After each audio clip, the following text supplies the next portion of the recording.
From you for a while. Peter, in a second. Go this first. Let's say a couple of things. First of all, I mean, I always think it's useful. The former Bishop of Edinburgh, Richard Holloway, had a very good line on this. He said the opposite of faith is not doubt, but certainty. And I think it's worth bearing in mind. Look, I just wanted to mention also, comes back to something I said earlier, but the period we are in of churn and rethinking about what exactly is what the Prime Minister's been writing about this morning. Everyone's trying to nail these values down. Nailing jelly to a wall. And one of the things about this is, and I think it's just the reaction to Andrea's comments, a good example of that. Nobody, it seems, is very keen on admitting where, I mean, I speak as a secularist, but nobody's very keen on admitting the Christian origin of some of these things, and I think we have to be frank about that. We can't write our heritage out or pretend it was something else. And just very quickly, one of the things that is being done on this, which has come up several times this morning, is this attempt to sort of encompass everybody in the new values. I mean, sometimes, you know, it's all freedom, good, openness, great tolerance, yes. It's all fine. There is a risk, however, in this, and it comes back to the thing about always highlighting gay marriage and other things. Again, something I'm supportive of. But there is a risk in this that we build up this new value system on extremely wide ground, because it's ground we want to be as wide as possible to encompass everyone. But it might also be ground that's very shallow. And I would suggest that some of the things we're talking about, if you identify your country solely on some of the lines we're discussing at the moment, it could yet prove to be, and this comes back to the point the lady in the back made, it could prove to be too shallow for some people, and I think that's something we have to think about. Well, Peter, you say in your column today, this whole thing about... okay, the gentleman that wants to say something, then I'll come to you, Peter. You're very insistent, so let me just bring the microphone. Oh, very quick, we'll run out of time. I'm a 91-year-old gay man, following what these gentlemen have said. I'm living in a relatively friendly gay city of Brighton. I'm in an 18-year-long loving relationship with my partner. I campaign to combat homophobia. I used to say to people, please understand. I've been married, had 3 children, I've got 3 grandchildren, but I've always been gay. People have said to me, you can't possibly be gay. I didn't choose to be, I am gay. Now, I stopped asking people to understand because I don't understand myself. So I now say to people, please accept homosexuality.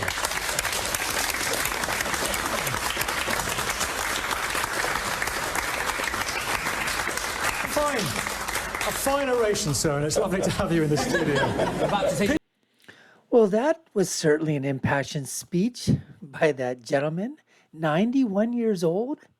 Wow, he certainly didn't look in his 90s. I would have probably said, I don't know, late 70s, early 80s. I mean, he looked pretty good for being 91.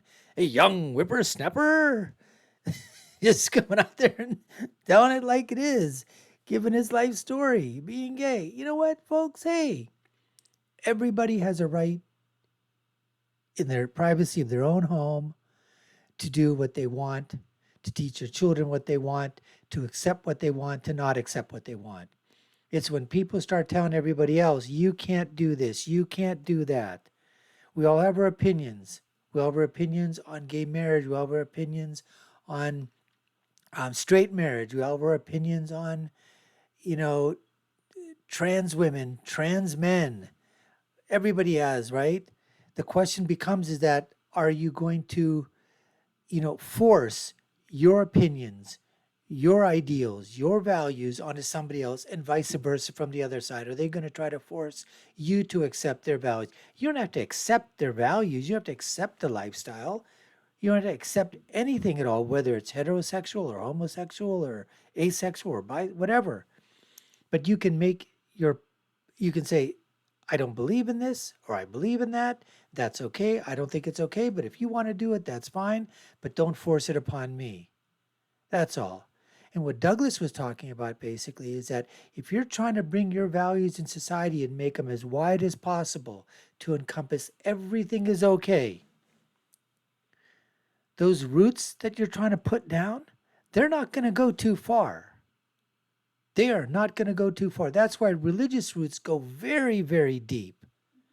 And they're hard to shake because they don't have that wide expanse. They go down deep. Sometimes in fertile ground, sometimes in not so fertile ground.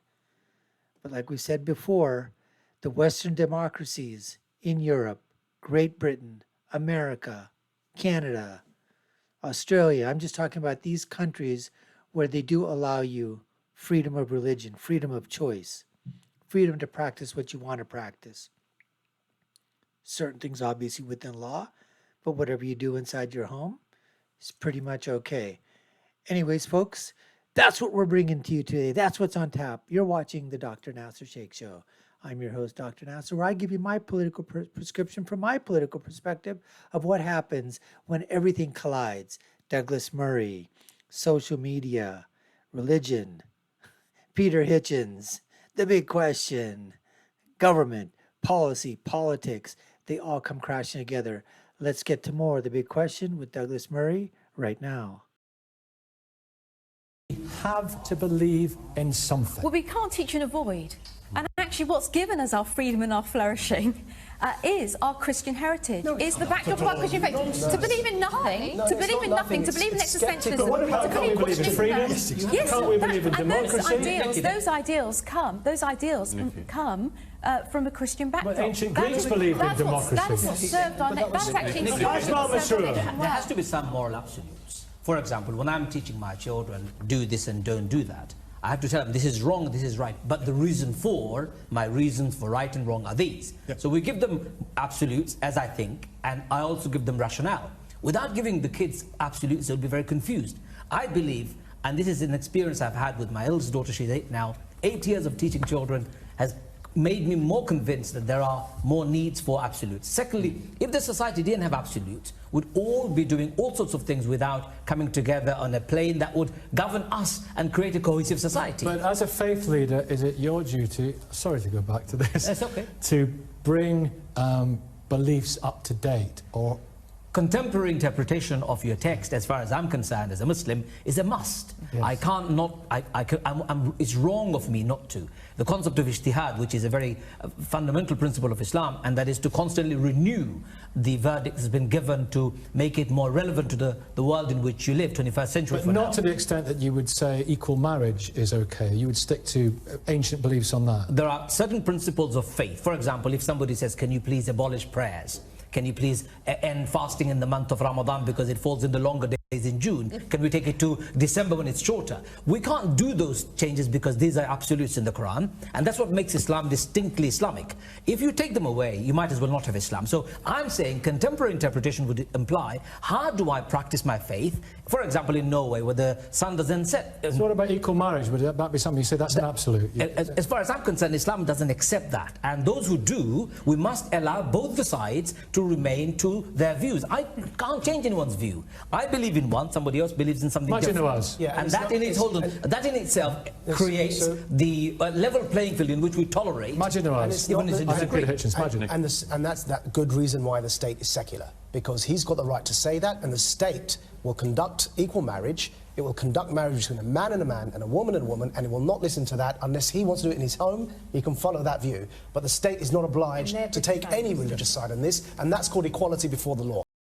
You say in your column today, you described this, I mean, I said nailing jelly to a wall, this finding a definition of Britishness. You described it as squelchy. You know, it's impossible to define. What is Britishness to you?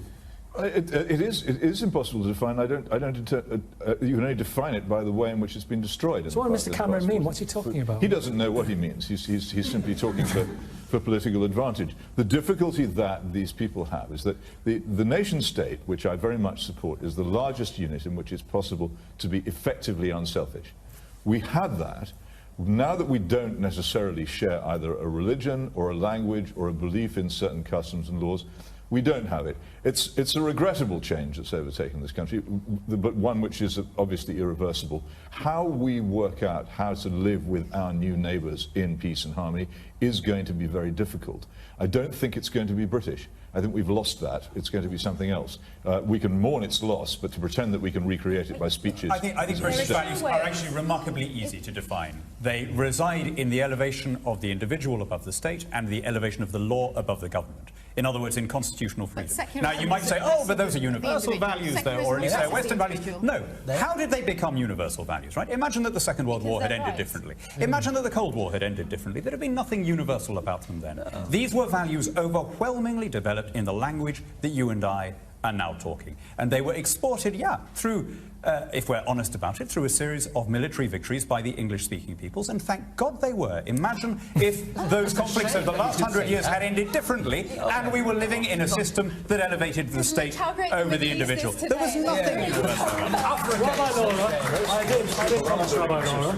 There are two ways to say British values. British You can value. say British, you're out, or British with warmth. So let's say British values is a warm thing based on universal values, and therefore it's expansive.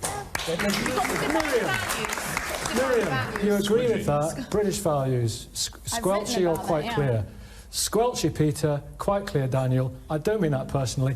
I think where Peter's right is that there is, and it's been expressed by others, but there is obviously a debt to Christianity in this country, and there's no reason to pretend that there isn't. Why wouldn't we acknowledge that? It's part of the history, but there's also, you know, a debt to other trends and ideas, and acknowledging that is part of recognising that what it meant to be British in Peter's parents' generation is not what it means to be British today. Okay. And to be inclusive means acknowledging the new voices in that discussion, in the redefinition of what it means to be British. Adnan, Britishness, what's it all about? I'm a proud Muslim. I'm proud to be British. I love being in Britain. It's a tolerant society. The British people are very tolerant and loving people. I want to keep it that way. And what's happening right now is that some bigoted politicians are making look this country ugly. It's a beautiful country. It must remain so. And I defend the freedom of every single individual who lives here according to the law. Thank you very much. The final word. Ajmal, last word, I think. To me, Britain has given me what it should have given me. To me, Britain is more Islamic than most Muslim countries. And that in itself says a lot to me. It's where I can be who I am. I can be free to express myself. I can have my children grow. I can be proud of my neighbors. I can be proud of everything. But do you know what? Some of these values are universal, and I want to be a proud citizen of the world where these values are practiced by everybody. Okay, well, I think we are going to get one last word, and that's going to be from I just want to say, 30 seconds. It's a feeling, and we love being here, and that feeling is what we need to promote. So everyone wants to make this country better and safer and more secure going forward for our future generations. It doesn't have to be I want to end it there because we're ending on harmony. Before we all go to lunch together. Believe that, you'll believe anything. As our debate continues on Twitter online, end of the series, we're back next year, January.